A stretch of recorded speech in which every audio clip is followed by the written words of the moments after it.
যারা খবর দেখেন বা খবর পড়েন তারা জানেন যে রিসেন্টলি একটা ঘটনা ঘটেছে বিহারে, যেখানে দুটো ডাক্তার মদ খেয়ে মাঝরাতে একটা মহিলা নার্সের শ্লীলতাহানি করতে চায়। কিন্তু সেই ক্ষেত্রে কি হয়, ওই যে নার্সটা সে এতটাই আত্মমনোবলে পুষ্ট যে সে নিজের বুদ্ধি খাটিয়ে তার হাতে থাকা যাই থাক কিছু একটা ছিল সেটা দিয়ে সে সেই পুরুষ ডাক্তারের গোপনাঙ্গ কেটে সেখান থেকে পালিয়ে কাছাকাছি একটা থানায় গিয়ে ডায়েরি করে। তার উপস্থিত বুদ্ধি কিন্তু তাকে বাঁচিয়ে দেয়, যেখানে মদ্য অবস্থায় দুটো ডাক্তার ছিল সেখানে।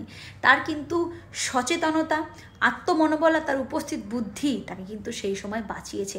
আমি বলছি না যে সব মেয়েদের পরিস্থিতি অনুকূল থাকে, আমি বলছি না যে সব মেয়ের পক্ষে সম্ভব হয় যে সে যে রেপ করতে আসছে তার গোপনাঙ্গটাকে কেটে দিতে পারবে। কিন্তু আমাদের যদি আত্মমনোবলটা পুষ্ট থাকে, যদি একটু শক্তিশালী থাকে, আমরা যদি একটু বুদ্ধি দিয়ে কাজ করি, হয়তো আমরা সেই পরিস্থিতিতে বাঁচতে পারবো। আর এই মনোবলটা, এই যে আত্মমনোবলটা জোগাতে কিন্তু আমাদের বাবা মা বা আমাদের পরিবারের লোকই সাহায্য করে, সেভাবে ট্রেনিং দিতে সাহায্য করে। আর এই ট্রেনিংটা যদি একটা মেয়ে ঠিকঠাক মতন পেতে পারে, তাহলে ধর্ষণের পরে তার জন্য ন্যায় বিচার চাওয়ার আগে কিন্তু সে নিজের সঙ্গে ন্যায় বিচারটা করতে পারে।